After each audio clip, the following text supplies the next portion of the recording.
Bwana asifiwe.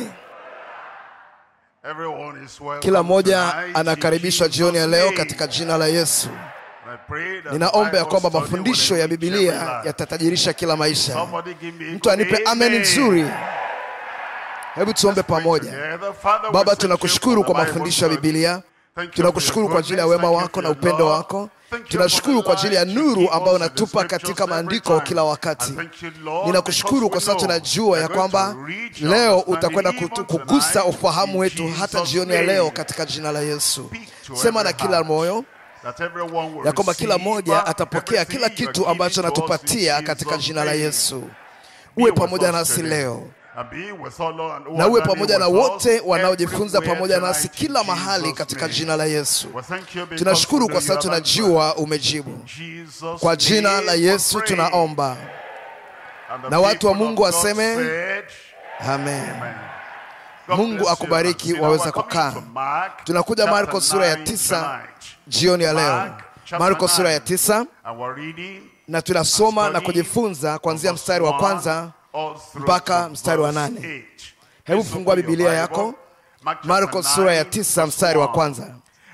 Akawaambia, amin nawaambia, pana watu katika hao wasimamao hapa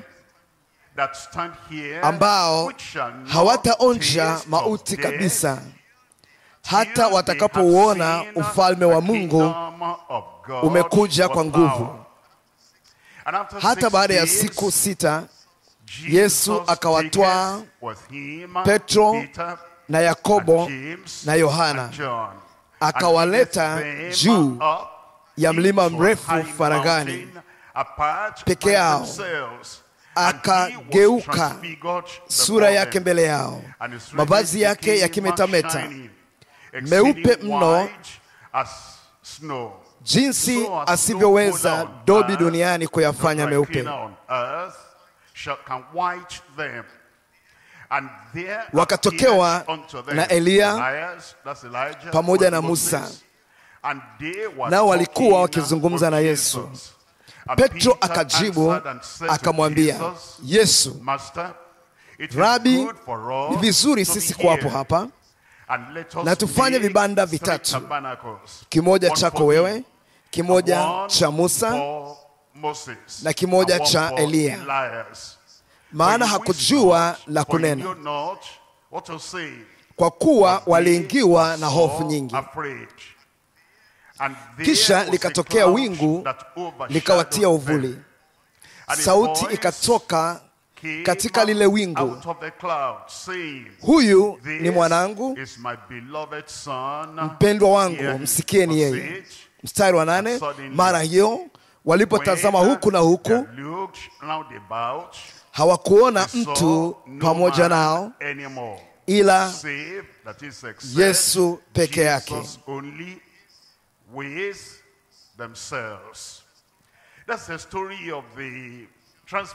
Hii ni hadithi ya mabadiliko ya Bwana wetu Yesu Kristo.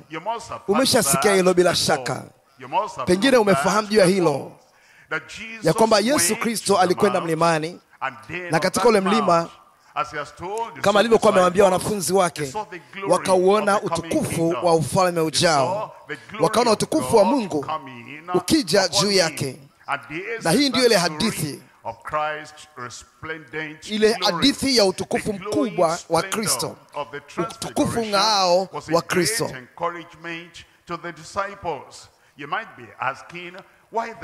Mabadiliko haya ilikuwa ni chanzo cha kutiwa moyo sana kwa wanafunzi. Unaweza kujiuliza kwa nini haya mabadiliko yalitokea, na kwa nini pale katika mlima ule alizungumza habari za kifo chake. Kumbuka kwamba Yesu Kristo alizungumza habari ya kufa kwake, na wanafunzi wake wakasikitika sana.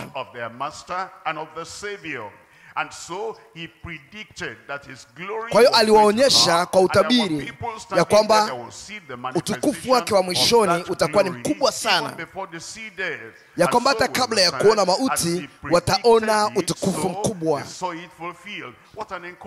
Utaona kwamba alisema mahali pale kuna watu ambao watauonja utukufu, watauona ufalme wa Mungu kabla ya kuona mauti, na hatima hili alilitimiza. Lakini kumbuka kwamba alizungumza habari ya msalaba, akazungumza habari ya kifo chake, na wakadhani kwamba huo utakuwa ndio mwisho wake. Lakini aliwaonyesha wazi ya kwamba baada ya msalaba kutakuwa na taji, lakini pia kutakuwa na mamlaka baada ya mauti.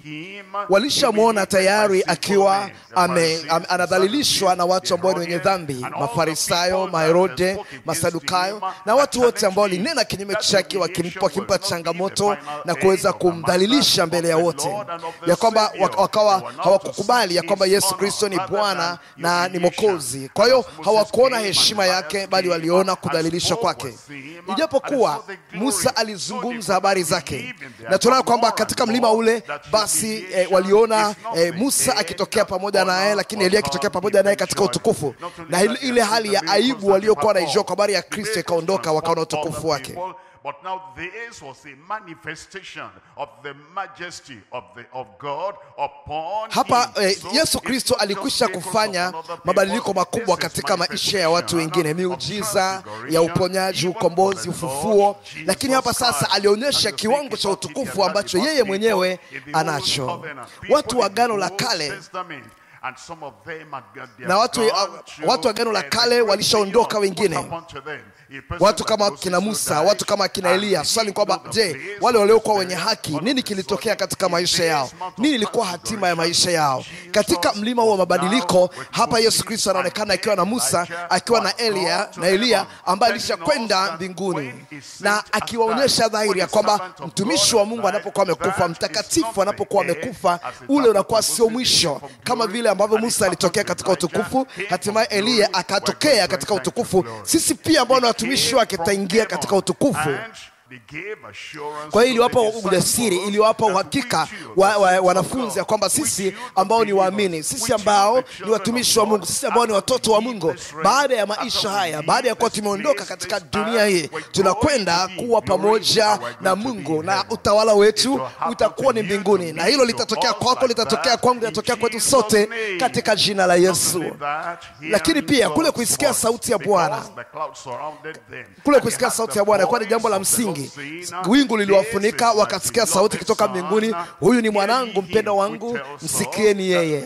Na hii ilikuwa inaonyesha kwamba kulikuwa na uthibitisho wa imani yao, ya kwamba walikuwa wakimfuata Bwana kama Yesu Kristo ambaye alivyokuwa amewaambia kwamba je, watu wanasema mimi ni nani? Watu wakasema wewe ni Yeremia, mmoja kati ya manabii. Lakini nyinyi mwasemaje mimi ni nani? Wakasema wewe ni mwana wa Mungu aliye hai, Kristo. Na kama uthibitisho wa kile ambacho walishakisema, alithibitisha imani yao kwa sauti iliyotoka mbinguni, na ile sauti ya Mungu iliondoa kila namna ya hofu na kila namna ya mashaka katika maisha yao. Angalia kitu ambacho Petro alisema baadaye kabisa, baada ya yale mabadiliko. Petro alisemaje na kuhusu ule udhihirisho wa ukuu wa utukufu na wema wa Bwana wetu Yesu Kristo? Katika Petro wa pili sura ya kwanza, Petro wa pili sura ya kwanza, nami nasoma mstari wa 16. Petro wa pili sura ya kwanza mstari wa 16. Hapa anasema, maana hatukufuata hadithi zilizotungwa kwa werevu tulipowajulisha ninyi nguvu zake Bwana wetu Yesu Kristo na kuja kwake, bali tulikuwa tumeona wenyewe ukuu wake. Wapi? Katika mlima wa mabadiliko, ya kwamba alikuwa amekufa na akafufuka na akaenda mbinguni. Na tunazungumza habari za kuja kwake Bwana, ya kwamba huyu atakuja kwa habari ya utukufu ule, ya kwamba hili swala sio hadithi za kutungwa. Sisi tulikuwa pamoja naye. Mstari wa 17, maana alipata kwa Mungu Baba heshima na utukufu hapo alipoletewa sauti iliyotoka katika utukufu mkuu, huyu ni mwanangu mpendwa wangu ninayependezwa naye. Na sauti hiyo sisi tuliisikia ikitoka mbinguni tulipokuwa pamoja naye katika mlima ule mtakatifu.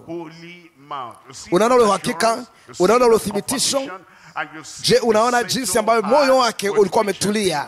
Na katika moyo huo Petro alikuwa anasema ya kwamba tuna hakika na kile ambacho tunakiamini, tuna hakika na kile tunachokihubiri, tuna hakika na kile tunachokisema, ya kwamba Yesu Kristo yuaja tena. Na tuliona ule utukufu tulipokuwa katika ule mlima mtakatifu.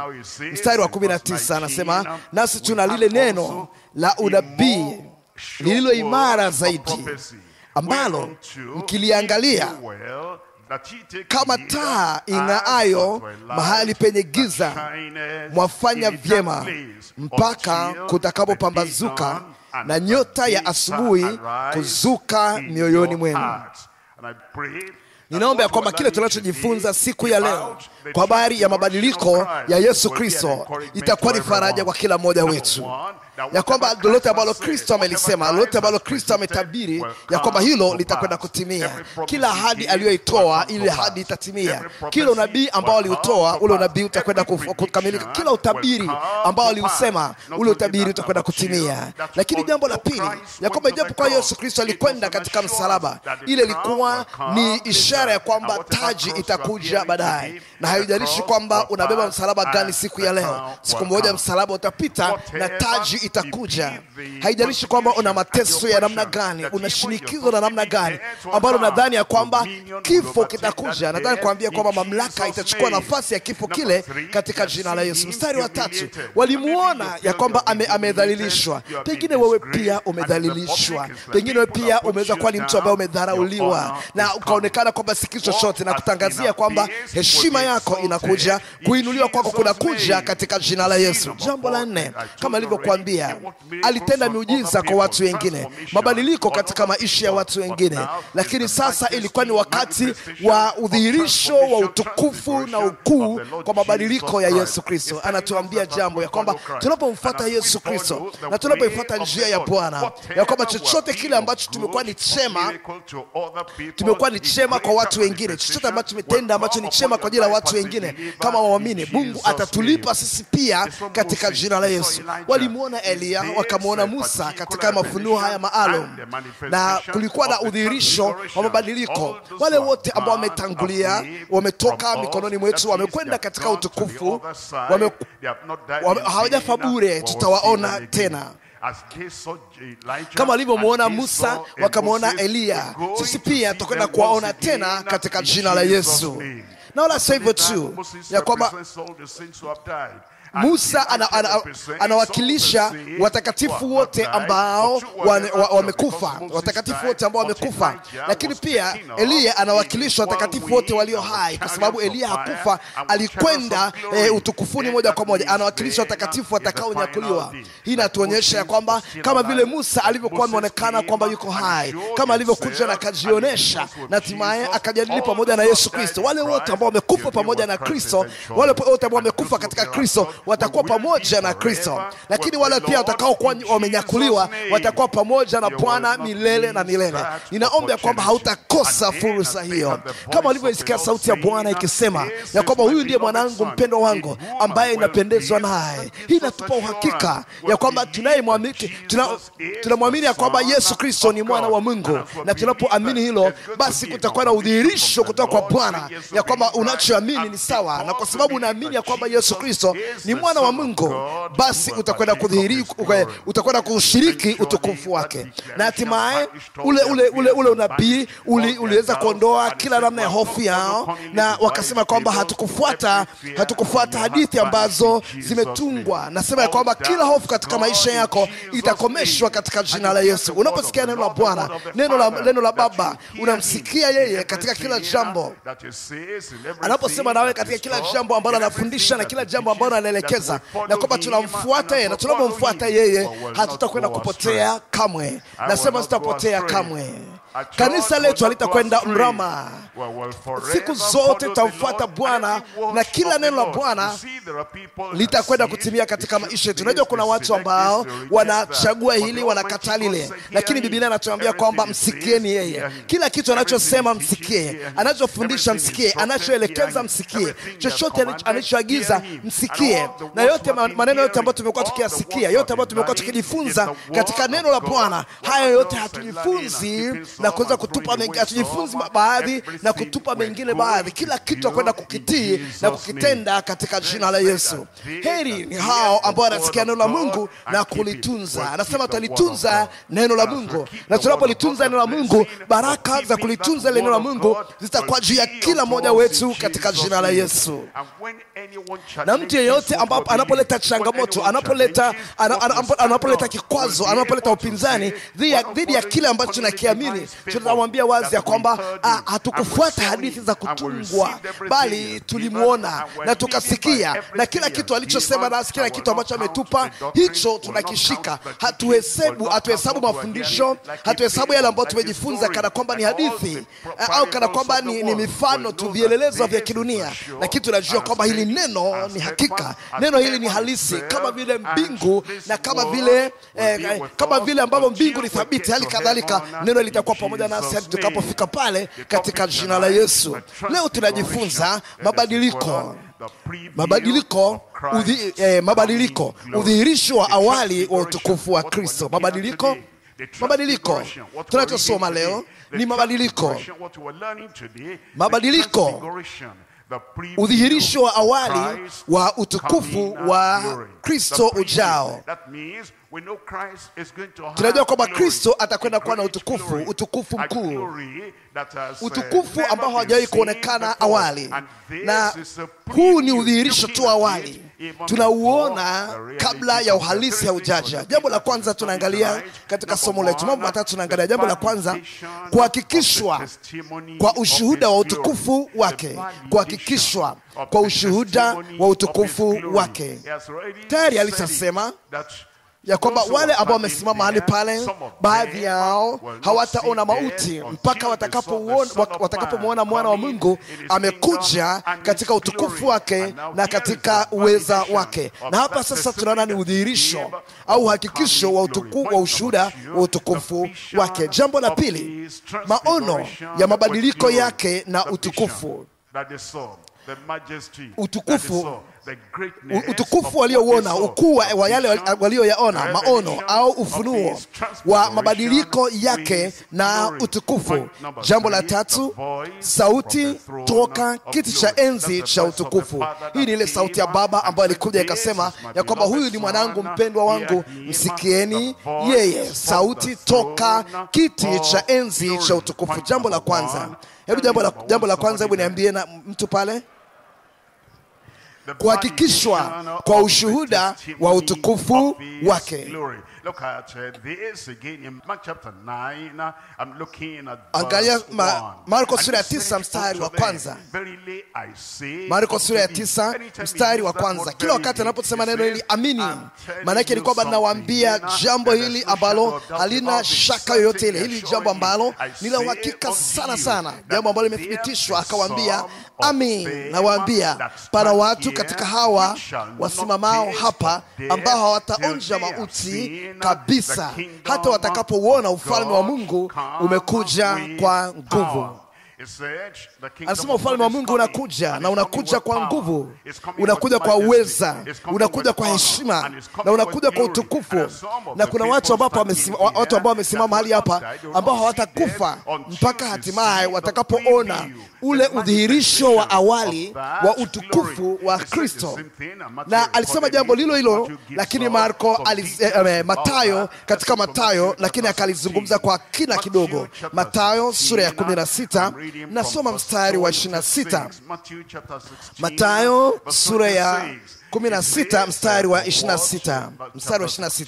Anasema, kwani atafaidiwa nini mtu akiupata ulimwengu wote na kupata hasara ya nafsi yake?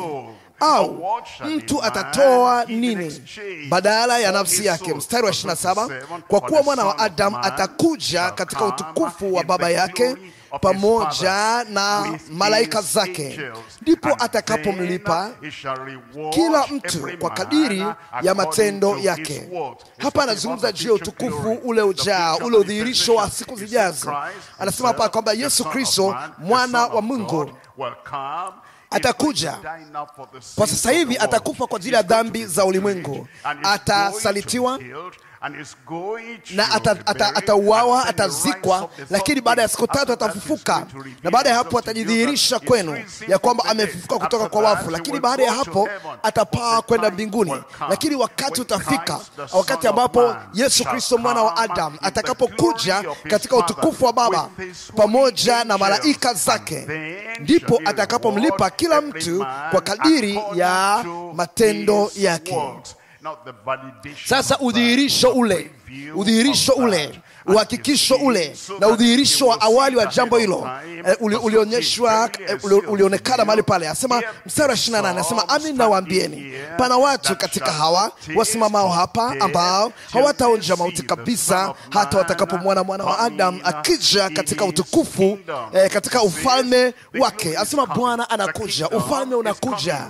Lakini kuna watu ambao wanasimama mahali hapa ambao watapata fursa ya kuweza kuona ule udhihirisho wa awali wa mabadiliko na ule utukufu wa Baba wa Kristo anayekuja. Na angalia kitabu cha Mathayo sura ya 24, utukufu ujao. Alionyesha, alidhihirisha hilo na akatoa sauti kwa ajili ya hilo, na sasa alikuwa anawaonyesha muhtasari wake. Angalia Mathayo sura ya 24 mstari wa 30. Mathayo sura ya 24 na mstari ule wa 30, anasema mahali pale mstari wa 30, anasema kwamba ndipo itakapoonekana ishara yake mwana wa Adam mbinguni. Anasema nitakapokuwa nimekufa nitafufuka kutoka kwa wafu baada ya siku 3, au mtakutana nami katika Galilaya, na baada ya hapo nitakwenda mbinguni. Mambo mengi yatatokea, kutakuwa na unyakuo, kutakuwa na dhiki kuu, lakini hatimaye mwana wa Adam atakuja na utukufu wake mbinguni, toka mbinguni. Ndipo itakapoonekana ishara yake mwana wa Adam mbinguni.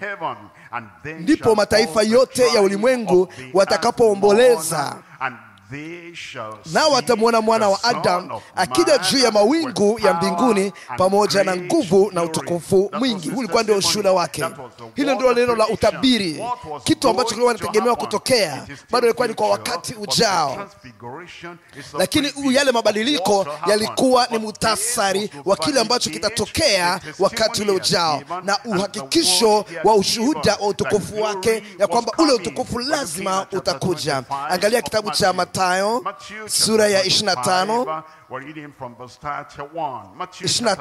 mstari wa 31. Sura ya 25 mstari wa 31. Ndipo Yesu, mstari wa 31, hapo atakapokuja mwana wa Adam katika utukufu wake. Kifo sio mwisho wa Kristo. Kule kudhalilishwa na yale mateso, taji ya miba, haitakuwa ni mwisho wa kila jambo. Hatimaye mwana wa Adam atakuja katika utukufu wake na malaika watakatifu wote pamoja naye. Ndipo atakapoketi katika kiti cha utukufu wake. Ndiyo maana Yohana alizungumza ya kwamba Yesu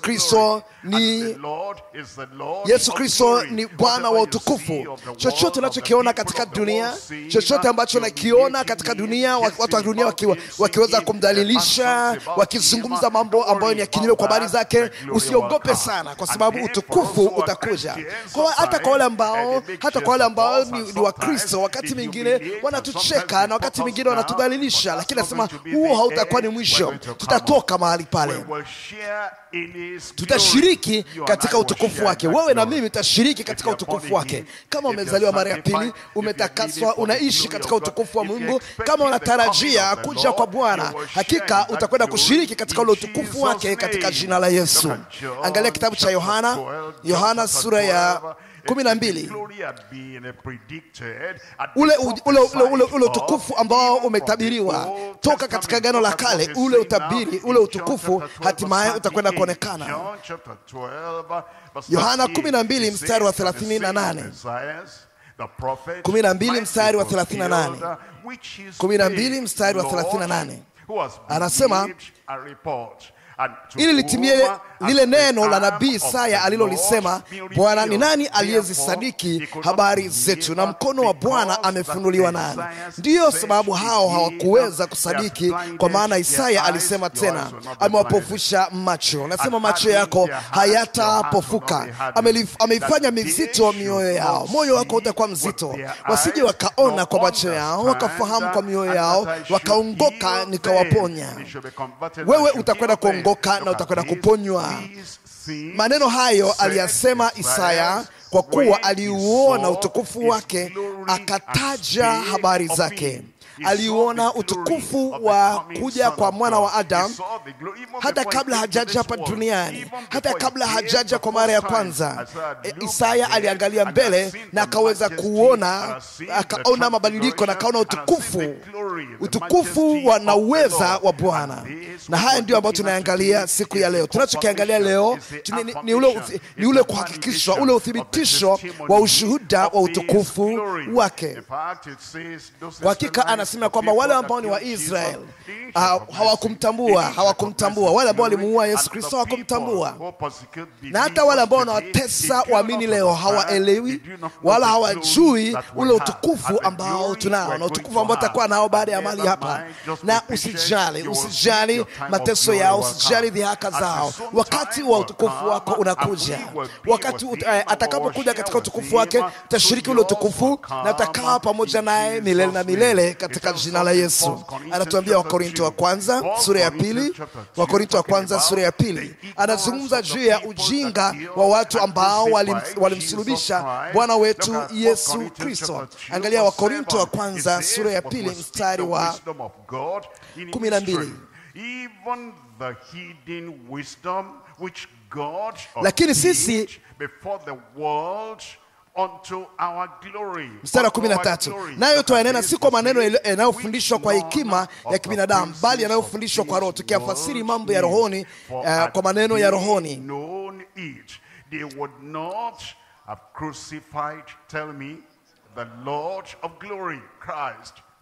Kristo ni Bwana wa utukufu. The Son of Man, the Lord of glory. And he prophesied, he predicted that glory. He said, the Son of Man alitabiri habari za utukufu wake, kwamba atakuja pamoja na malaika zake watakatifu. Ilikuwa ni Wakorintho wa kwanza sura ya 2 mstari wa 6 mpaka ule wa 8, ya kwamba nyinyi ambao mmekuwa pamoja nami katika mlima wa mabadiliko, mtamuona Bwana, mtaona utukufu wa Bwana, utaona utukufu ambao uko juu ya Masihi wenu, juu ya mwalimu wenu. Angalia Yakobo sura ya 2 mstari wa kwanza. Yakobo sura ya 2 mstari wa kwanza. Yakobo sura ya 2 mstari wa kwanza. Yakobo sura ya 2 na mstari ule wa kwanza.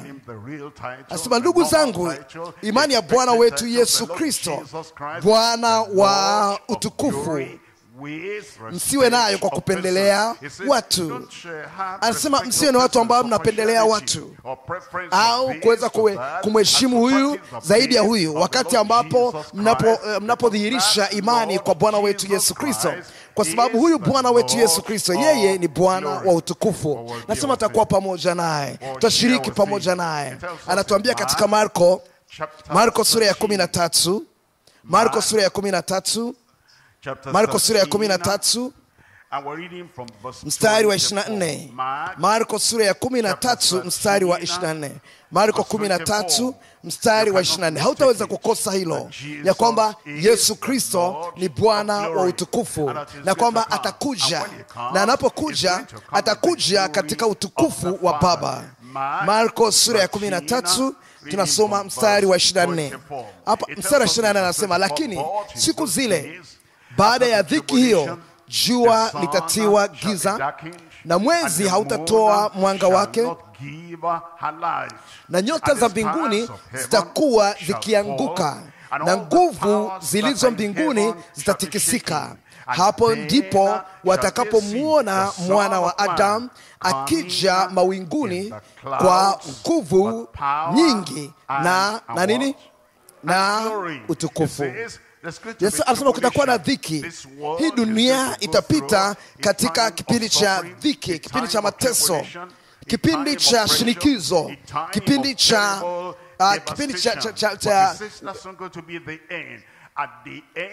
kipindi cha mateso makali sana, lakini haitakuwa ni mwisho. Mwisho wa mateso yote hayo tutamwona Bwana wa utukufu, Bwana wa Mungu, Bwana wa utukufu akija kwa nguvu nyingi na kwa utukufu mkuu.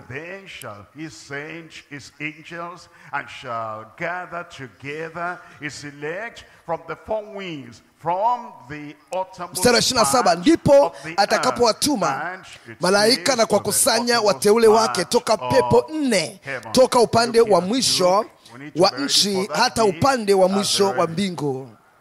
Je, utakuwa tayari? Utakuwa tayari kwa jina la Yesu. Luka sura ya 21, Luka mstari wa 24. Luka 21 mstari wa 24. Alikuwa akiwafundisha wanafunzi wake, akiwaelekeza wanafunzi wake ya kwamba mmeona kusulubishwa huko, hiyo sio mwisho. Mmeona kifo, hiyo sio mwisho. Mmeona maziko yangu, huo sio mwisho. Lakini hata ufufuko wangu, huo sio mwisho. Hata kule kupaa kwenda mbinguni, huo nao sio mwisho vile vile. Bali mwisho hasa wa historia ya dunia, katika mwisho wa historia ya dunia, Kristo atakuja, na atakuja kwa utukufu, atakuja kwa uweza, atakuja kwa ukuu na kwa uweza ambao si wa kawaida. Angalia Luka sura ya 21 mstari wa 24, anasema wataanguka kwa ukali wa upanga, nao watatekwa nyara na kuchukuliwa katika mataifa yote. Anazungumza juu ya wana wa Israeli. Na Yerusalemu utakanyagwa na mataifa hata majira ya mataifa yatakapotimia. Hiki ndicho kipindi ambacho ni cha mataifa.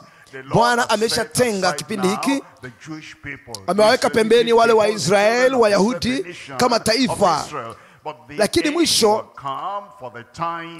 utakuja zile nyakati za mataifa. Mstari wa 25, tena kutakuwa na ishara katika jua na mwezi na nyota, na katika nchi dhiki ya mataifa, wakishangaa kwa uvumi wa bahari na msukosuko wake, watu wakivunjika mioyo kwa hofu na kwa kutazamia mambo yatakayoupata ulimwengu. Kwa kuwa nguvu za mbinguni zitatikisika. Angalia mstari 27, hapo ndipo watakapomwona Mwana wa Adamu akija katika wingu pamoja na nguvu na utukufu mwingi. Mathayo anazungumza habari zake, Marko anazungumza habari zake, Luka anazungumza habari zake, mitume wanazungumza habari zake, Yohana pia alizungumza ya kwamba utukufu unakuja. Ili waweze kuelewa, sasa ndipo Yesu Kristo aliwapeleka katika ule mlima wa mabadiliko, ili hatimaye waweze kuona ule muhtasari au ule udhihirisho wa awali wa utukufu wa Yesu Kristo. Lakini Mungu asifiwe ya kwamba tutakuwepo mahali pale pia. Bwana asifiwe, tashiriki utukufu ule. Petro wa pili sura ya 1 mstari wa 16. Walipopata ule udhihirisho, ule uhakikisho, walipoona ule uthibitisho wa ushuhuda wa utukufu wake, ya kwamba hiki ndicho ambacho Yesu Kristo alisema kwa habari ya ujaji wa utukufu wake au jio wa utukufu wake baadaye. Tena kwamba Petro, Yohana na Yakobo wanasema ya kwamba huu hakika tunao, na tunao hakika ndani ya mioyo yetu ya kwamba tulimwona Musa kwa macho yetu, tukamwona Elia kwa macho yetu, na tukaisikia sauti ya Mungu, na hatuna shaka kabisa ya kwamba utukufu hatimaye utakuja. Petro wa pili sura ya 1 mstari wa 16 anasema, maana hatukufuata hadithi zilizotungwa kwa werevu tulipowajulisha ninyi nguvu zake Bwana wetu Yesu Kristo. Nasema tumekuwa tukiwaambia ya kwamba Yesu Kristo yuaja tena. Yesu Kristo yuaja tena, ya kwamba atakuja katika utukufu, atakuja katika nguvu, na atakuja katika mng'ao, katika utukufu ambao si wa kawaida. Nasema mnajua hilo? Hii sio swala la kufikirika, hili sio swala la hadithi zilizotungwa. Tuna hakika na hili tunaloambia kwamba Yesu Kristo yuaja. Hivi najua kuna waamini ambao wanaishi maisha yao kana kwamba Kristo hatakuja mara ya pili. wanasema kana kwamba wanaishi kana kwamba kila kitu tunachokiona duniani ndio kila kitu tunachopaswa kuweza kukiona. Hawafikiri kuhusu mbingu, hawafikiri kuhusu tukufu, hawafikiri kuhusu ujio wake. Hawawazi ya kwamba Yesu atakapokuja na atatoa thawabu kwa ajili ya kila kazi njema. Wanaishi maisha yao maisha yao kana kwamba hakuna kitakachoendelea. Lakini Petro hapa anatuambia ya kwamba tuliwajulisha habari za nguvu zake na uweza wake. Lakini hizo sio hadithi, ni jambo la uhakika. Mstari wa 17, maana alipata kwa Mungu Baba heshima na utukufu. Wewe utapata heshima, utapata na utukufu. Alipata heshima, alipata utukufu. Ndivyo vinavyokusubiri hapo alipoletewa sauti iliyotoka katika utukufu mkuu. Huyu ni mwanangu mpendwa wangu ninayependezwa naye. Petro, unajiwaje? Je, Yakobo alikuja kukuambia? Una hakika gani Petro? Je, Yohana alikuja kukuambia? Anasema na sauti hiyo, mstari wa 18, na sauti hiyo sisi tuliisikia ikitoka mbinguni tulipokuwa pamoja naye katika mlima ule mtakatifu. Ile sauti nimesikia mwenyewe. Nini kitakachotokea kwetu sisi katika ile siku ya mwisho, baada ya kuwa umeishi maisha yako kwa uaminifu, maisha yako kwa utakatifu wote, umeishi maisha yako kwa haki, na umeishi maisha yako katika hali ya kujikana dhidi ya kila namna ya vitu visivyokuwa vitaua, na umeishi katika utaua wote sawa sawa na neno la Mungu. Nini kitakachotokea katika ile siku ya mwisho? Tunakuja Petro wa kwanza, Petro wa kwanza sura ya 4 mstari wa 12. Petro wa kwanza sura ya 4 mstari wa 12. Wapenzi, msione kuwa ni ajabu ule msiba ulio kati yenu unaowapata kama moto ili kuwajaribu. Anasema wapenzi, kama watoto wa Mungu, mateso yanaweza yakaja wakati huu, upinzani unaweza kaja wakati huu, lakini pia hata kule kukataliwa. Lakini huo sio mwisho wako. Huo sio jambo la mwisho katika maisha yako. Utukufu unakuja, heshima inakuja, thawabu inakuja. Angalia mstari wa 13. Lakini kama mnavyoshiriki mateso ya Kristo, furahini ili na katika ufunuo wa utukufu wake mfurahi kwa shangwe. Utukufu wa Mungu utakuja juu yako. Mkilaumiwa kwa ajili ya jina la Kristo, ni heri yenu, kwa kuwa Roho wa utukufu na wa Mungu anawakalia. Huyo Roho atawakalia, atakukalia hata wewe pia. Maana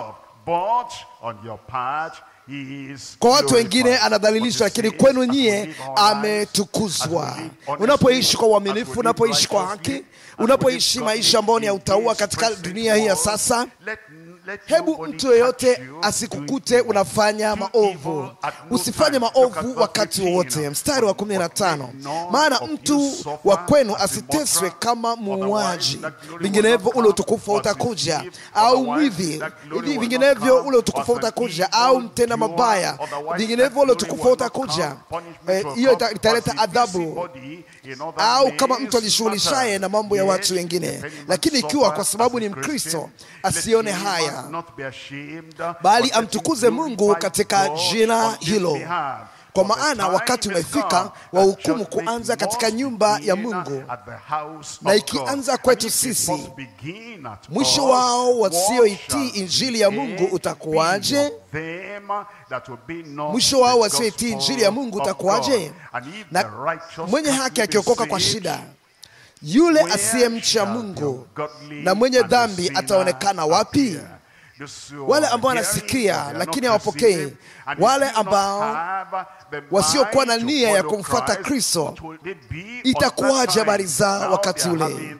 Sasa hivi wanao wakati wao ambao ni wa maana, wanafurahia, wanafanya anasa katika uovu wao. Lakini sasa udhalilishaji utakuja katika maisha yao katika ile siku ya mwisho. Hukumu itakuja juu yao katika siku ya mwisho. Hatimaye mateso na adhabu na hukumu itakuja juu yao katika ile siku ya mwisho. Lakini kwa wale ambao sasa tunaishi maisha ya haka, tunaipita katika kipindi cha majaribu, kipindi cha mitihani, kipindi cha kuteswa, na tunaendelea tuko uthabiti tukitembea pamoja na Bwana katika ile siku ya mwisho, kama itakavyokuwa utukufu kwa Bwana wetu Yesu Kristo, itakuwa ni utukufu kwako wewe na mimi katika siku ile, katika jina la Yesu.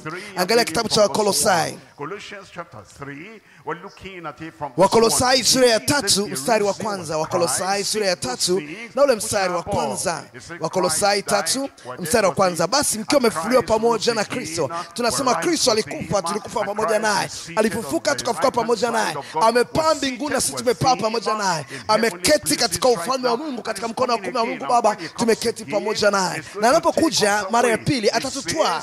Anasema kama una nia hiyo, kama unayo ahadi katika maisha yako, na kama una matarajio hayo katika maisha yako, na unajua kwamba utukufu unakuja, anasema basi mkiwa mmefufuliwa pamoja na Kristo, yatafuteni yaliyo juu, Kristo aliko ameketi mkono wa kuume wa Mungu. Yafikirini yaliyo juu, sio yaliyo katika nchi, kwa maana mlikufa na uhai wenu umefichwa pamoja na Kristo katika Mungu. Kristo atakapofunuliwa aliye uhai wetu, ndipo na ninyi mtafunuliwa pamoja naye katika nini?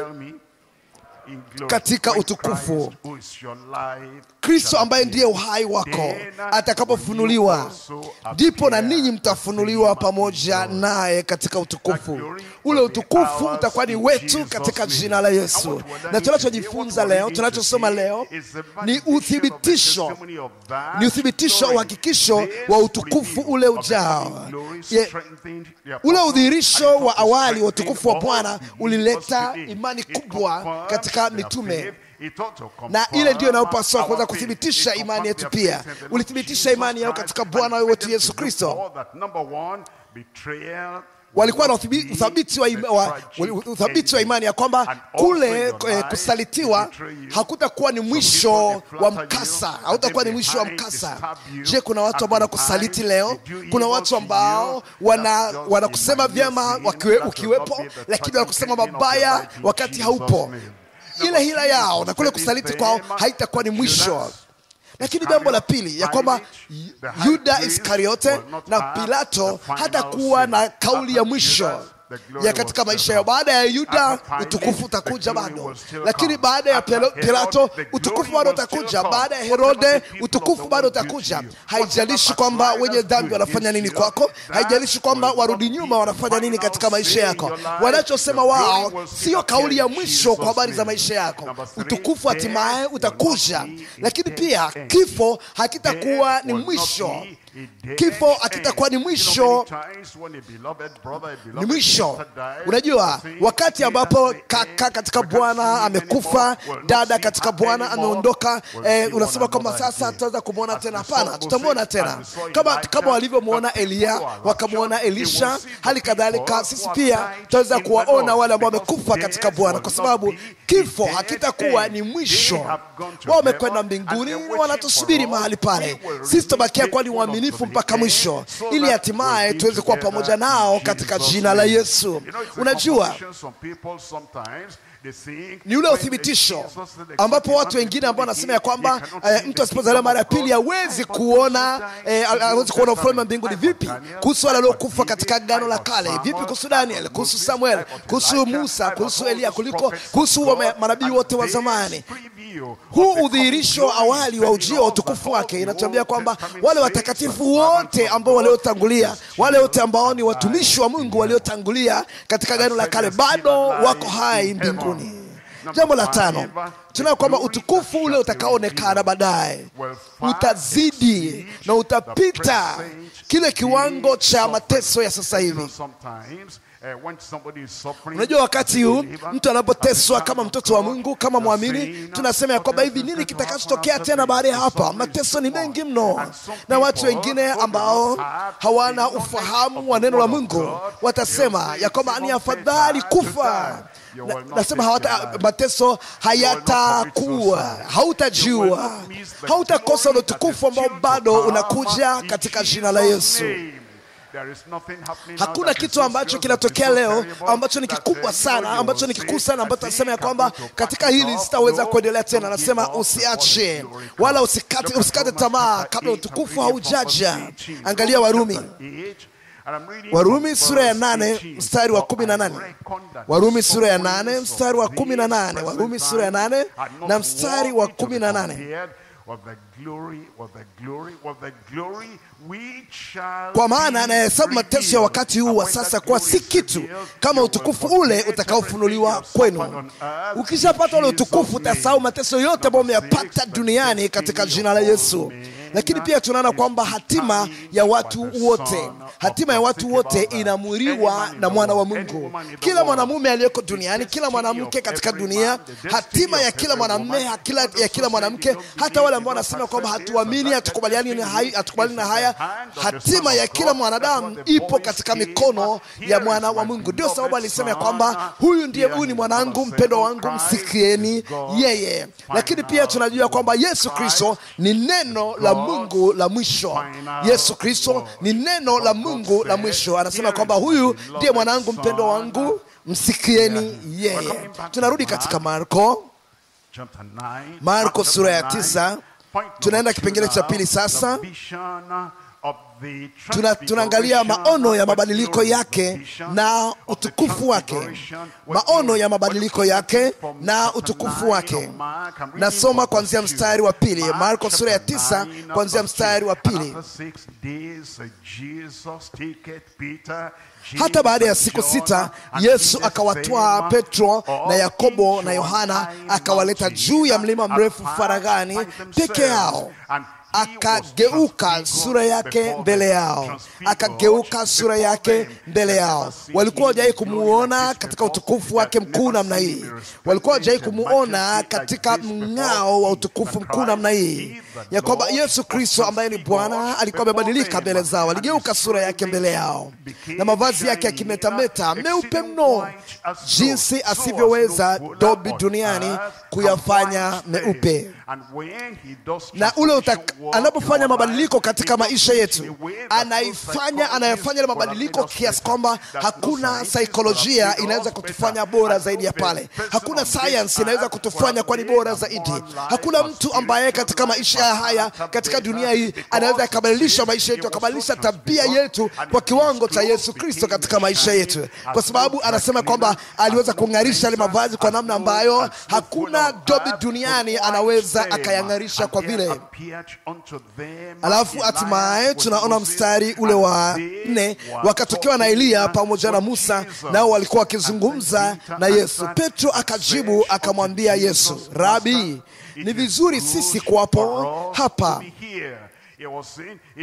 Anasema ni vizuri sisi kuwapo hapa. Kama ile eneo lilikuwa ni jambo ambalo lilikuwa ni bora mno, kwa eneo ambalo lilikuwa la kupendeza mno. Ikiwa pale ambapo Yesu Kristo alipokuwa amebadilikia, akasema Petro akasema ni afadhali, ni vizuri sana sisi tuweze kuwepo mahali hapa. Vipi kama ule muhtasari tu wa udhihirisho utukufu wake ulimfanya Petro asahau kila kitu, ya kwamba nasema tusahau familia, tusahau kazi, tusahau vyote ambavyo tunavimiliki, na tubaki mahali hapa katika utukufu. Kama ule utukufu kwa ni mkuu katika ule muhtasari, katika ule udhihirisho wali, vipi kuhusu utukufu wa mbinguni wenyewe? Hakuna eneo ambalo la muhimu la kuweza kuweka shabaha ya kufika mahali pale. Haijalishi kinatokea katika maisha haya, lazima tufike katika ule ufalme. Utukufu wake ni mkuu mno, uweza wake ni mkuu mno, na uweza wake unazidi mno. Lazima tulenge kufika mahali pale. Mstari wa 5, Petro akajibu akamwambia, Rabi, ni vizuri sisi kuwepo hapa, na tufanye vibanda vitatu, kimoja chako wewe, kimoja cha Musa na kimoja cha Eliya. Maana ya kujua la kunena, kwa kuwa waliingiwa na hofu nyingi. Hii ilikuwa maono haya ilikuwa kana kwamba ni picha ya darubini ya ile furaha na utukufu mkubwa ambao unasubiri. Na hii ndio ambayo inaweza kufanya tukaweza kungojea na kuweza kusubiri, lakini pia tukaweza kuvumilia chochote ambacho tunaweza kukipitia. Unajua ule muhtasari wa ule utukufu ujao ulikuwa ni kabla ya kusulubiwa, ilikuwa ni kabla ya kusalitiwa, ilikuwa ni kabla ya kutundikwa msalabani. Lakini alikuwa akikumbuka ule utukufu ambao utakuja. Hebu nikuonyeshe jambo. Angalia kitabu cha Waebrania. Angalia Waebrania Ebrania sura ya 12 mstari wa 2. The author and the finisher of our faith, who for the joy that was set before him, tukimtazama Yesu mwenye kuanzisha na mwenye kutimiza imani yetu, ambaye kwa ajili ya furaha iliyokuwa mbele yake aliustahimili msalaba na kuidharau aibu, naye ameketi mkono wa kuume wa kiti cha enzi cha Mungu. Akiutazama ule utukufu ambao alikuwa anautarajia, aliweza kustahimili msalaba na kuidharau aibu. Kila wakati alikuwa akitazama ile, aliweza kuona ule mutasari, aliona ule udhihirisho wa awali. Hivi najua hiki ni cha kufanya katika maisha yako. Kila wakati unapokuwa na jaribu, kunapokuwa na mateso, kunapokuwa na dhiki katika maisha yako, na hatimaye ile dhiki inataka kukuzidi nguvu, inataka kukufanya ulie, uzunike kuliko kawaida, unaangalia mateso ya sasa, lakini pia unaangalia ule utukufu utakaokuja hatimaye.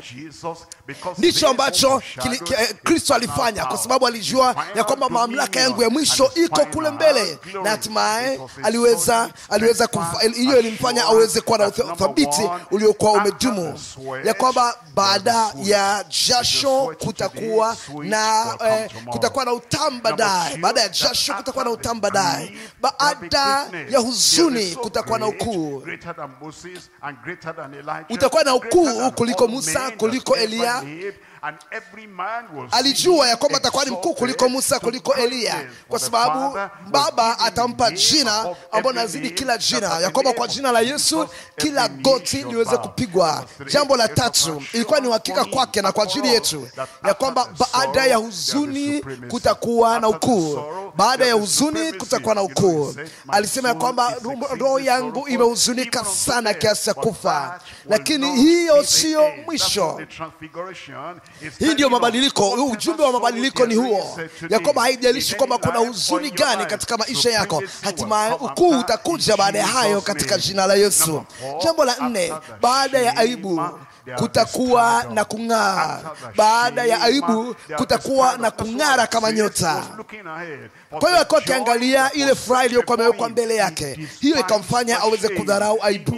Alijua ya kwamba kutakuwa na nyota ya kung'aa, ile nyota ya asubuhi, kule kung'aa kama nyota kutakuja. Jambo la 5 ilikuwa ni kumthibitishia na kututhibitishia ya kwamba baada ya mateso kutakuwa na utukufu. Baada ya utukufu kutakuwa na utukufu. Hebu angalia, unapitia kitu gani leo? Unachekwa, unaibishwa, kuna majaribu, wamenishusha cheo, wameniweka pembeni, wamelitupa jina langu mbali. Baada ya mateso yote hayo, hatimaye kutakuwa na utukufu katika jina la Yesu. Unajua jinsi walivyomchukua, na hatimaye wakamweka mahali ambapo pakuchapia, mahali pa kuchapia, wakamchapa mahali pale. Baada ya kuchapwa, baada ya mapigo, kutakuwa na fimbo ya kifalme. Kutakuwa na fimbo ya kifalme, na ile fimbo ya kifalme ni ishara kwamba atatawala milele na milele. Tutatawala milele, utake nitatawala milele na milele. Unajua waliweza kumpa nyongo aweze kunywa, ilikuwa ni chungu mno. Lakini haya mabadiliko ambayo tunasoma habari zake, kama ilikuwa ni ule utukufu ujao ambao ulikuwa umeonyeshwa mbele zao. Kwa hiyo alijua ya kwamba baada ya nyongo kutakuwa na utukufu.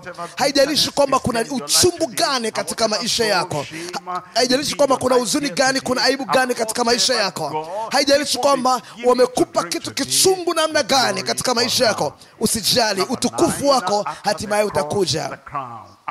Baada ya msalaba kuna taji. Alijua pamoja na kwamba wameweka ile taji ya miba juu yangu, lakini ile sio taji ya mwisho. Ile sio taji ya mwisho. Ijapokuwa walimfanya aweze kuning'inia msalabani, alijua kwamba sio mwisho. Baada ya msalaba wako utavaa taji. Hebu rejea katika Waebrania sura ya 12. Hebu tusome tena ule mstari wa 2 na wa 3.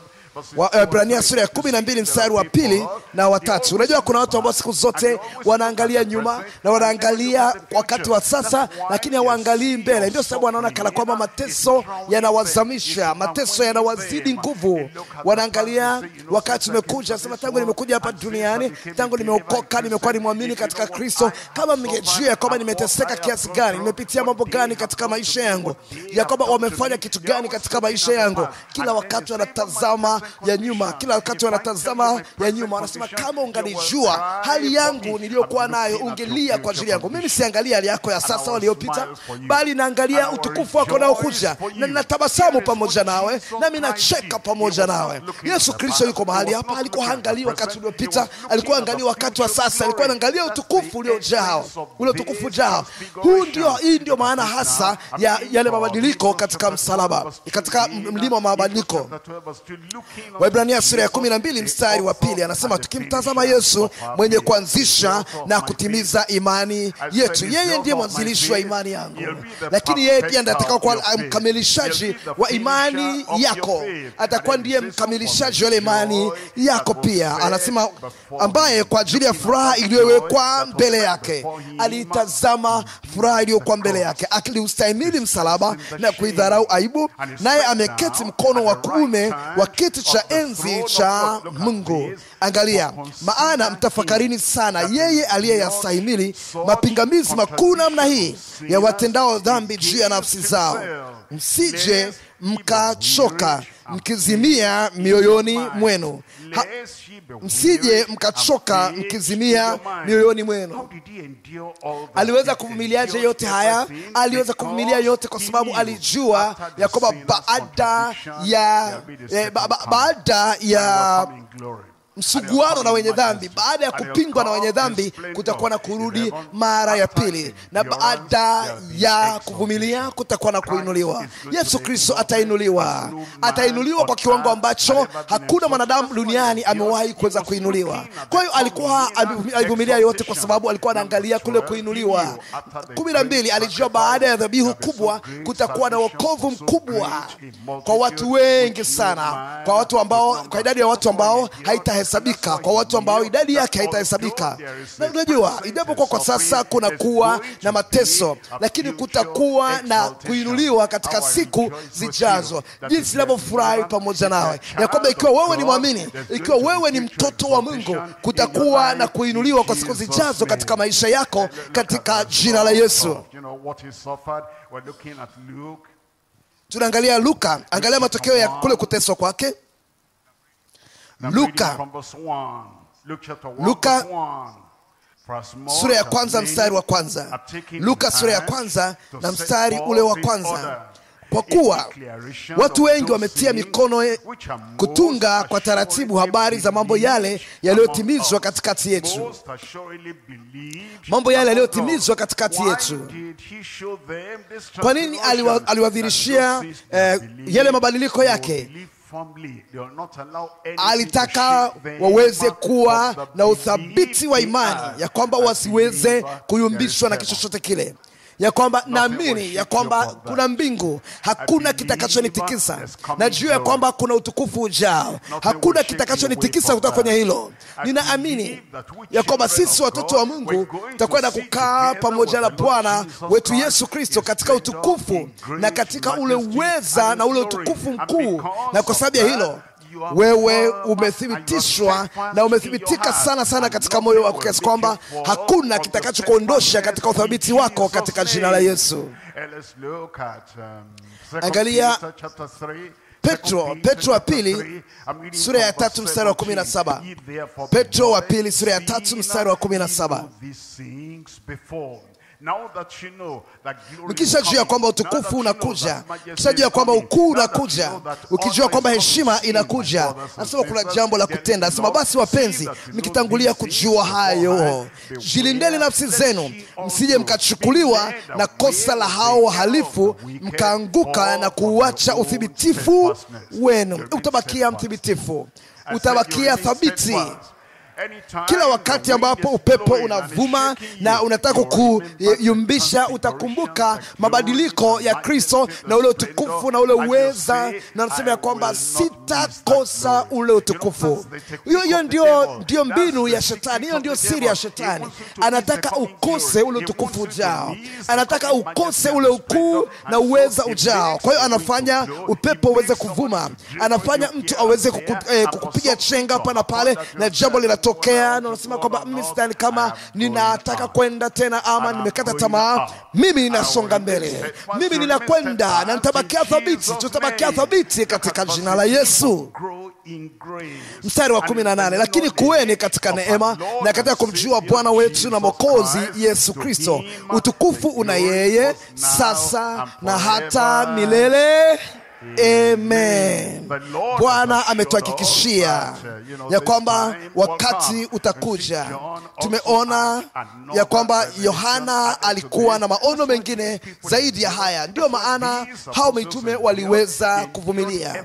Walivumilia kila kitu kwa sababu walijua utukufu unakuja, ya kwamba Yesu Kristo atakuja, tukufu utakuja kwa Kristo na tukufu utakuja katika maisha yao pia.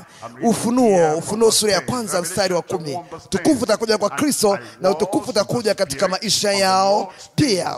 Ufunuo wa Yohana sura ya 1 na ule mstari wa 10. Nalikuwa katika roho siku ya Bwana, nikasikia sauti kuu nyuma yangu kama sauti ya baragumu ikisema, haya uyaonayo uyaandike katika chuo, ukayapeleke kwa hayo makanisa 7: Efeso na Smina na Pergamo na Thiatira na Sardi na Philadelphia na Laodikia. Nikageuka nione ile sauti iliyosema nami, na nilipogeuka niliona vinara vya taa 7 vya dhahabu, na katikati ya vile vinara nikaona mtu mfano wa mwanadamu. Mtu mfano wa nani? Mwanadamu. Amevaa vazi lililofika miguuni na kufungwa mshipi wa dhahabu matitini. Kichwa chake na nywele zake zilikuwa nyeupe kama sufu nyeupe. Sufu nyeupe kama sufu, kama theluji, na macho yake kama mwali wa moto, na miguu yake kama shaba iliyosuguliwa sana, kana kwamba imesafishwa katika tanuru, na sauti yake kama sauti ya maji mengi. Naye alikuwa na nyota 7, na katika mkono wake wa kuume na upanga mkali wenye makali kuwili ukitoka katika kinywa chake, na uso wake kama jua liking'aa kwa nguvu zake. Nami nilipomwona nilianguka miguuni pake kama mtu aliyekufa. Akaweka mkono wake wa kuume juu yangu akisema, usiogope, mimi ni wa kwanza na wa mwisho. Utaona kwamba huyu alikuwa ni utukufu, ulikuwa ni utukufu uliokuwa mkuu zaidi kuliko ule wa mlima wa mabadiliko. Walimuona katika utukufu, wewe pia utamuona. Walimuona katika ukuu wake, wewe pia utamuona. Na yote ambayo Yesu Kristo aliyapitia ili sisi sote tuweze kushiriki katika ule utukufu ujao katika jina la Yesu. Hebu turudi sasa katika Marko sura ya 9. Marko sura ya 9 tuanzie mstari wa 7 mpaka wa 8. Tunaangalia jambo la 3, sauti toka kiti cha utukufu. Sauti toka kiti cha utukufu. Tumeshaona ukuu, tumeshaona utukufu wake tayari. Na Petro akasema ya kwamba sasa tufanyeje hapa? Sasa tufanye vibanda vitatu, kimoja cha Koe, kimoja cha Musa, kimoja cha Elia, kwa sababu alikuwa hajui cha kusema. Lakini mstari wa 7 sasa Biblia inatuambia, kisha likatokea wingu likawatia uvuli, sauti katoka katika lile wingu, huyu ni mwanangu mpendwa wangu, msikieni yeye. Naamini ya kwamba Yesu ni mwana wa Mungu kwa sababu Baba alisema hilo, kwa sababu Mungu amesema hilo. Anasema kwamba huyu ni mwanangu mpendwa. Naamini ya kwamba Yesu ni mwana wa Mungu. Kwa nini? Kwa sababu yeye mwenyewe alisema ya kwamba mimi ni mwana wa Mungu. Naamini ya kwamba Yesu Kristo ni mwana wa Mungu kwa sababu hata malaika walisema, walithibitisha kwamba yeye ni mwana wa Mungu. Hata mapepo yalithibitisha kwamba wewe ni mwana wa mtakatifu aliye juu. Na hapa Baba anasema huyu ni mwanangu mpendwa wangu, msikieni yeye. Mstari wa 8. Mara hiyo walipotazama huku na huku, hawakuona mtu pamoja nao ila Yesu peke yake, ila Yesu peke yake, mwana wa Mungu. Angalia Daniel sura ya 7, Daniel sura ya 7 mstari wa 9. Daniel sura ya 7 mstari wa 9. Anatajwa kwamba Yesu Kristo ni mwana wa Mungu hasa. Daniel sura ya 7 mstari wa 9 anasema, nikatazama hata viti vya enzi vikawekwa, na mmoja aliye mzee wa siku ameketi. Mavazi yake alikuwa meupe kama theluji, na nywele za kichwa chake kama sufu safi. Kiti chake cha enzi kilikuwa miali ya moto, na gurudumu zake moto uwakao. Mstari wa 13, nikaona katika njozi za usiku, na tazama, mmoja aliye mfano wa nani? Mfano wa mwanadamu. Akaja pamoja na mawingu ya mbingu, akamkaribia huyo mzee wa siku, wakamleta karibu mwana wa Adamu, huyo mwana wa Mungu, wakamleta karibu naye akapewa mamlaka na utukufu na ufalme, ili watu wa kabila zote na taifa zote na lugha zote wamtumikie. Mamlaka yake ni mamlaka ya milele, ambayo hayatapita kamwe, na ufalme wake ni ufalme usioweza kuangamizwa. Huyo ndiye mwana wa Mungu, mwana wa Adamu, ambaye Baba mwenyewe alithibitisha ya kwamba huyu ni mwanangu. Angalia Zaburi ya 2 mstari wa 7. Zaburi ya 2 mstari wa 7. Zaburi ya 2 mstari ule wa 7. Zaburi ya 2 mstari wa 7. Mstari wa 7 anasema, nitahubiri amri, Bwana aliniambia, ndiwe mwanangu, mimi leo nimekuzaa. Hebu sema, ndiwe mwanangu. Kila mtu aseme, ndiwe mwanangu. Utaona kwamba Mungu mwenyewe anathibitisha ya kwamba mimi leo nimekuzaa. Anasema, nitahubiri amri, Bwana aliniambia, ndiwe mwanangu, mimi leo nimekuzaa. Uniombe, nami nitakupa mataifa kwa urithi wako, na miisho ya dunia kuwa milki yako. Utawaponda kwa fimbo ya chuma, na kuwavunja kama chombo cha mfinyanzi. Kama chombo cha mfinyanzi. Na sasa, enyi wafalme, fanyeni akili, enyi waamuzi wa dunia, mwadibiwe. Mtumikieni Bwana kwa kicho, shangilieni kwa kutetemeka. Shikeni yaliyo bora, asije akafanya hasira. Asema, shikeni yaliyo bora, kaeni katika Bwana. Mshikeni Bwana, asije akafanya hasira, nanyi mkapotea njiani. Kwa kuwa hasira yake itawaka upesi. Heri wote wanaomkimbilia. Namwamini. Nasema namwamini, nami nitamsikia. Ndicho ambacho Baba alisema ya kwamba huyu ndiye mwanangu ninayependezwa naye, msikilizeni yeye. Angalia Mathayo sura ya 3 mstari wa 16. Mathayo sura ya 3 mstari wa 16. Msikieni yeye. Anazungumza neno, msikie. Yeye ndiye sauti ya mwisho ya Mungu, msikie. Yeye anatupa mafundisho ya mwisho, kwa ajili ya kufika kwenye ufalme wa Mungu, msikie. Mathayo sura ya 3 mstari wa 16. Na Yesu alipokwisha kubatizwa, mara akapanda kutoka majini, na tazama, mbingu zikamfunukia, akamwona Roho wa Mungu akishuka kama hua akija juu yake. Na tazama, sauti kutoka mbinguni ikisema. Ile sauti ilisemaje? Huyu ni mwanangu mpendwa wangu, ninayependezwa naye. Ndio maana tunahitaji kumsikia yeye.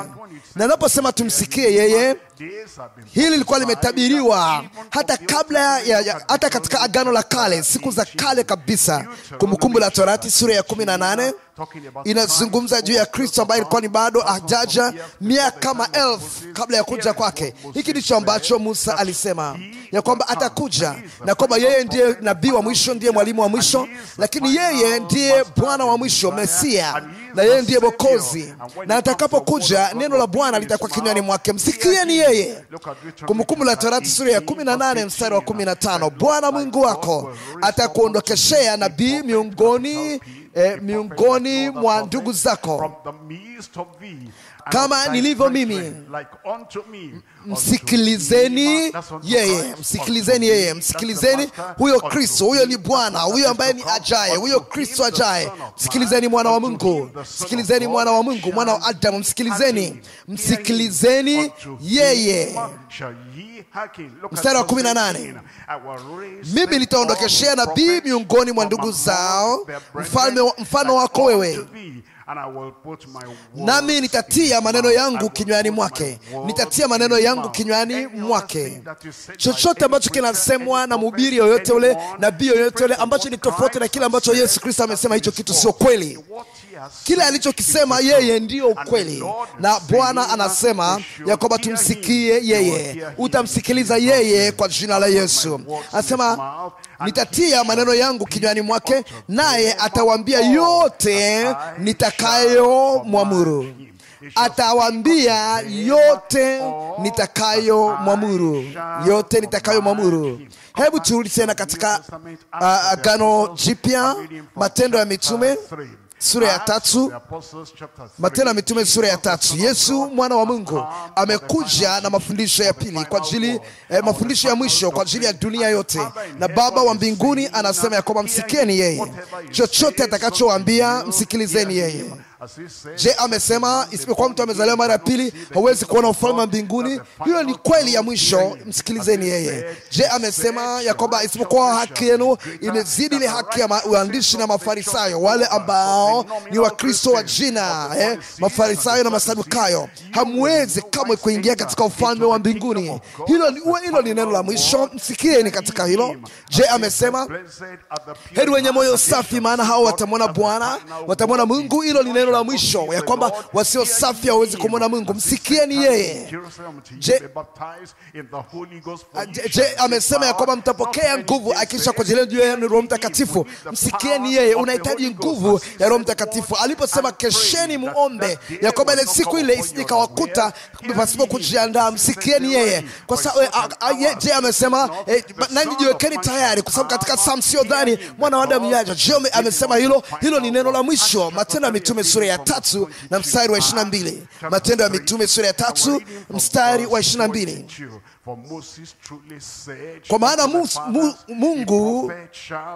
Kwa maana Musa kweli alisema ya kwamba Bwana Mungu wenu atawainulia ni nabii katika ndugu zenu kama mimi. Msikieni yeye katika mambo yote atakayonena nanyi, msikieni yeye katika mambo yote atakayonena nanyi. Mstari wa 23, na itakuwa ya kwamba kila asiyemsikiliza, kila mtu asiyemsikiliza nabii huyo, kila mtu asiyemsikiliza mwana wa Mungu, kila mtu asiyemsikiliza mwana wa Mungu, kila mtu asiyesikiliza maneno ya Kristo ataangamizwa na kutengwa na watu wake. Ikiwa hautalisikia neno la toba alilolisema, neno la ukombozi alilolisema, neno la haki alilolisema, ambalo amelisema, hakuna jinsi ya kufika mbinguni. Ili ufike mbinguni, Bwana amesema ya kwamba huyu ndiye mwanangu mpendwa wangu, huyu ndiye mwanangu ninayependezwa naye, huyu ndiye mwanangu pekee. Msikilizeni yeye. Unapomsikiliza yeye utaishi, hautapotea. Matendo ya Mitume sura ya 7 mstari wa 37. Matendo ya Mitume sura ya 7 mstari wa 37.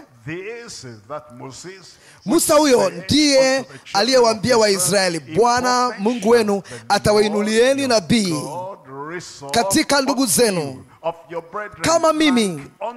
Msikieni yeye, msikieni yeye, msikieni yeye. Huyu ndiye takayemsikia. Huyu ndiye utakayemsikia. Huyu ndiye nitakayemsikia. Tutamsikia yeye na tutaishi kwa jina la Yesu. Mathayo 17. Mathayo pia alizungumza habari ya mabadiliko haya, mlima wa mabadiliko. Aliandika, alinukuu hili jambo la muhtasari wa ujio wa Yesu Kristo, utukufu wa Kristo. Mathayo sura ya 17 mstari wa 4. Mstari wa 4, kuanzia mstari wa 4. Petro akajibu akamwambia Yesu, Bwana, ni vizuri sisi kuwapo hapa. Ukitaka nitafanya hapa vibanda vitatu, kimoja chako wewe na kimoja cha Musa na kimoja cha Eliya. Alipokuwa katika kusema, tazama, wingu jeupe likawatia uvuli, na tazama, sauti ikatoka katika lile wingu ikasema, huyu ni mwanangu mpendwa wangu ninayependezwa naye. Niambie maneno yanayofuata, msikieni yeye. Hatuna udhuru. Hatuna udhuru. Tunapaswa kumsikia, sio kumsikia tu, bali tunapaswa kumtii. Hakuna jinsi ya kutoa udhuru. Useme kwamba sijasikia kwa amesema nami. Neno ambalo tunapaswa kulisikia, neno tunalopaswa kulitendea kazi, hilo neno tumekwisha kulisikia. Huyu ni mwanangu mpendwa, msikieni yeye. Luka sura ya 9.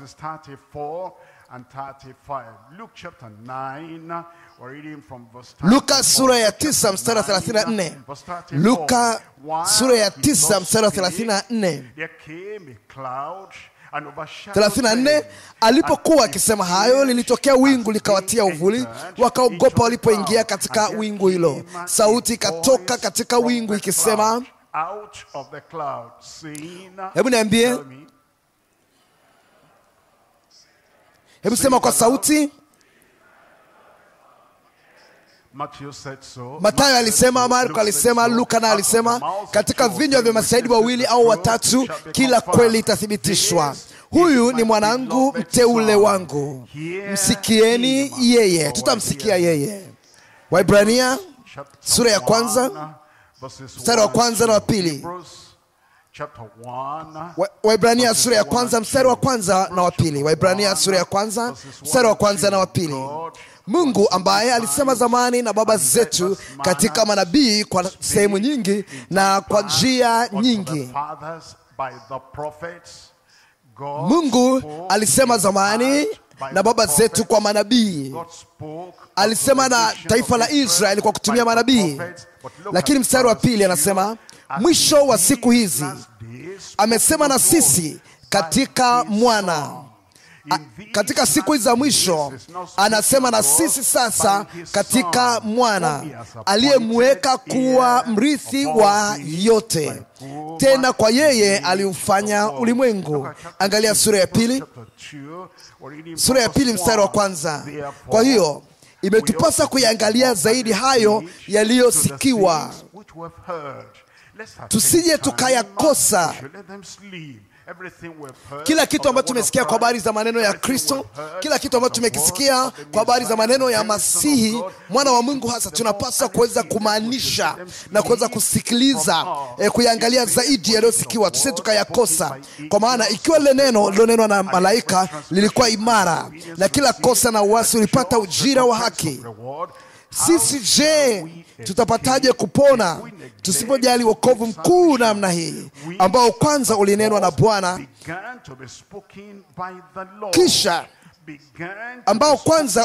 na Bwana, kisha ukathibitika kwetu na wale waliosikia. Bwana amesema habari ya wokovu, msikie. Amesema habari ya jinsi ya kufika mbinguni, msikie. Na maneno mengine yote aliyoyasema, kila kitu ambacho alikifundisha, kila kitu alichokisema, hicho tutabaki, hicho kitu kitadumu hata milele, na sisi tutadumu katika hicho hata milele. Katika neno hilo tunatakaswa, katika neno tunajazwa Roho Mtakatifu, katika neno hilo tunatembea katika nuru, tunatembea katika haki. Neno lake litakaa hata milele na milele. Angalia Mathayo sura ya 24 mstari wa 35. Mathayo sura ya 24 mstari mstari wa 35. Mathayo 24 mstari wa 35. Maneno ya Kristo ni maneno ya mwisho na ni maneno makamilifu. Ili tuweze kuokolewa tunapaswa kumsikiliza. Ili tuweze kubalika na Mungu tunapaswa kumsikiliza. Tunapopaswa kuishi maisha ambayo yanakumpendeza yeye lazima tumsikilize yeye. Tunapopaswa kuishi kwa kiwango ambacho tutaweza kufika mbinguni baada ya maisha yetu hapa duniani, tunahitaji kumsikia yeye. Wote ambao wanayakataa maneno ya Kristo, wote wanaokataa mafundisho ya Yesu Kristo, wote wanaokataa kile ambacho Kristo amekisema, watapotea milele. Sitapotea. Unajua kuna watu ambao wanadhani ya kwamba kanisa ni kwa ajili ya ni kwa ajili tu ya mshikamano. Nenda kwenye kanisa lolote. Nenda tu kwenye kanisa lolote, haijalishi, beba tu Biblia yako. Kama watu wanahubiri na kusisitiza neno la Kristo au vinginevyo, haijalishi. Maadamu mnakwenda kanisani inatosha. Hapana. Kama husikii maneno ya Kristo, kama hauamini maneno ya Kristo, kama hauyaishi maneno ya Kristo, kama hujazaliwa mara ya pili kama Kristo alivyosema, na wewe unakwenda tu kanisani, unaenda tu kanisani, ni mwenda kanisani, hautafika katika ufalme wa mbinguni. Lakini kama utafika kwenye ufalme wa Mungu, Baba amesema ya kwamba huyu ndiye mwanangu mpendwa wangu ninayependezwa naye, msikieni yeye. Mathayo sura 24 mstari 35. Mathayo sura 24 mstari 35. Mbingu na nchi zitapita, lakini maneno yangu hayatapita kamwe. Neno lake halitapita kamwe. Wokovu aliosema habari zake, utakaso aliosema habari zake, kuwa na moyo safi ambacho alikizungumza, utakatifu ambao pasipo hakuna mtu atakayemwona Mungu, ndicho alichokisema. Ujazo wa Roho Mtakatifu ndicho ambacho alichokisema. Mwanamume mmoja, mwanamke mmoja katika ndoa mpaka kifo kitakapowatenganisha. Kila kitu alichokisema, anasema hilo neno halitaondolewa kamwe. Hakuna hata nukta moja itakaweza kuondolewa. Huyo mtu ambaye anachukua sehemu ya neno au anapunguza baadhi ya neno, huyo mtu hawezi kufika mbinguni, hawezi kuingia katika ufalme wa mbinguni. Lakini namshukuru Mungu kwamba ninakwenda mbinguni.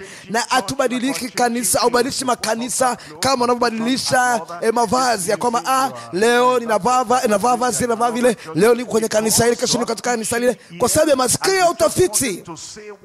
Na nataka watu wakwambie kile ambacho unataka usikie. Hautakuwa ni mtu wa namna hiyo katika jina la Yesu. Neno ambalo ametupatia hata libadilisha. Neno ambalo ametupatia hata libadilisha, hata kwenda kuliboresha. Tutabaki tukisimamia lile neno ambalo Kristo amesema nasi, na talisimamia hilo neno mpaka ile siku ya mwisho katika jina la Yesu. Anasema kwamba huyu ndiye mwanangu mpendwa wangu, msikieni yeye. Na unapomsikia yeye utapata neema kutoka kwake, utaweka imani kwake, na utapata nguvu, na utapata uwezo wa kuweza kumsikia na kumtii yeye katika jina la Yesu. Na katika ile siku ya mwisho namshukuru Mungu ya kwamba ule utukufu utakwenda kushiriki katika jina la Yesu. Ufunuo wa Yohana sura ya 22 mstari wa 13. Ufunuo wa Yohana sura ya 22 mstari wa 13. Anasema ya kwamba mimi ni Alfa na Omega, mwanzo na mwisho, wa kwanza na wa mwisho. Huyo ndiye Bwana wetu, huyo ndiye mwana wa Mungu hasa. Heri wazifuao nguo zao, wawe na amri kuendea huo mti wa uzima na kuingia mjini kwa milango yake. Huko nje wako hawa walioko nje ya mbingu. Nasema hautakuwa nje ya mbingu. Hawa walioko nje ya mbingu watakuwa kuzimu, watakuwa gizani milele na milele. Mimi sitakuwa nje. Wewe hautakuwa nje kamwe katika jina la Yesu. Lakini kumbuka, huyu ndiye mwanangu mpendwa wangu, msikieni yeye. Mstari wa 15. Huko nje wako mbwa na walevi na wachawi na wazinzi na wauaji na hao waabuduo sanamu na kila mtu apendaye uongo na kuufanya. Mimi Yesu nimemtuma malaika wangu kuwashuhudia ninyi mambo hayo katika makanisa. Mimi ndimi niliye shina na mzao wa Daudi, ile nyota yenye kung'aa ya asubuhi. Na Roho na bibi harusi wasema njoo. Naye asikiaye na aseme njoo. Naye mwenye kiu na aje, na yeye atakaye na yatoe maji ya uzima bure. Wokovu ni bure. Ushindi juu ya dhambi, nguvu ya kuishi maisha ya ushindi ni bure na ipo. Anasema kwamba na mwenye kiu na aje, na yeye atakaye na yatoe maji ya uzima bure. Namshuhudia kila mtu, kila mhubiri, namshuhudia kila mhudumu wa Injili, namshuhudia kila askofu, namshuhudia kila nabii, namshuhudia kila kiongozi wa kanisa, namshuhudia kila mtu ayasikiaye maneno ya unabii wa kitabu hiki. Mtu yeyote, mhubiri yoyote, nabii yoyote, askofu yoyote, mshirika yoyote wa kanisa lolote lile, mtu yeyote akiyaongeza, Mungu atamwongezea hayo mapigo yaliyoandikwa katika kitabu hiki. Na mtu yeyote akiondoa lolote katika maneno, mtu yeyote, mtu wa dipa, mtu wa kiwango cha juu, askofu yote yule, asema mtu, na mtu yeyote akiondoa lolote katika maneno ya unabii wa kitabu hiki, Mungu atamwondolea sehemu yake katika ule mti wa uzima. Ninaomba kwamba Mungu hataondoa jina lako kwenye ule mti wa uzima. Wale ambao wanakata neno la Mungu, wale ambao wanapunguza neno la Mungu, wale ambao wanacheza na kufanya mzaha na neno la Mungu, na wale ambao hawaamini ukamilifu wa neno la Mungu, wanaongeza chochote wanachotaka, wanabadilisha chochote ambacho wanataka kufanya. Wakati ambapo Mungu Mwenyezi alisema ya kwamba huyu ni mwanangu mpendwa wangu, msikeni yeye. Usiondoe chochote katika maneno yake, wala usiboreshe katika ile maneno yake, wala usiharibu ile neno lake, kwa sababu ukifanya hilo unakuwa unapingana na Baba, unapingana na Mwana, na unapingana na Roho Mtakatifu ambaye amelivuvia lile neno. Anasema kwamba mtu awaye yote akiondoa lolote katika maneno ya unabii wa kitabu hiki, Mungu atamwondolea sehemu yake katika mti wa katika ule mti wa uzima na katika ule mji mtakatifu. Ikiwa hauonekani katika ile orodha ya watu wa mji mtakatifu, utaingiaje pale? Jina lako litabakia pale, jina lako litabaki kwenye kitabu cha uzima, lakini itakuwa ni mtu ambaye anacheza na neno la Mungu na unashikamana na watu ambao wanaboresha neno la Mungu na hawaliheshimu neno la Mungu. Anasema mtu yote akipunguza neno, jina lake litaondolewa katika ule mji mtakatifu ambao habari zake zimeandikwa katika kitabu hiki. Zile thawabu zote na urithi wote ambao Mungu amesema atawapa wale ambao watumishi wake waaminifu, wote hao hawataweza hata kuingia mbinguni. Na vipi kuhusu kurithi yale ambao wako mbinguni? Hawatarithi chochote. Ninaomba kwamba utakosekana katika siku ya mwisho katika jina la Yesu. Yeye mwenye kuyashuhudia haya asema, naam, naja upesi. Amina, na uje Bwana Yesu. Neema ya Bwana Yesu na iwe pamoja nanyi nyote. Na kila mtu apige kelele, amen. Utukufu unakuja. Tumeona udhihirisho wa awali wa utukufu wa Kristo. Tumeona kwamba ndio aina ya utukufu ambao utakwenda kushiriki ambapo wakati Kristo atakapokuja mara ya pili. Hakikisha kwamba umezaliwa mara ya pili. Hakikisha kwamba unaishi maisha ya haki kwa neema ya Mungu. Hakikisha kwamba umetakaswa, ya kwamba una ule utakatifu ambao pasipo huo hakuna mtu atakayemwona Bwana. Hakikisha kwamba una moyo ulio safi. Hakikisha kwamba utamwona Bwana katika ile siku ya mwisho.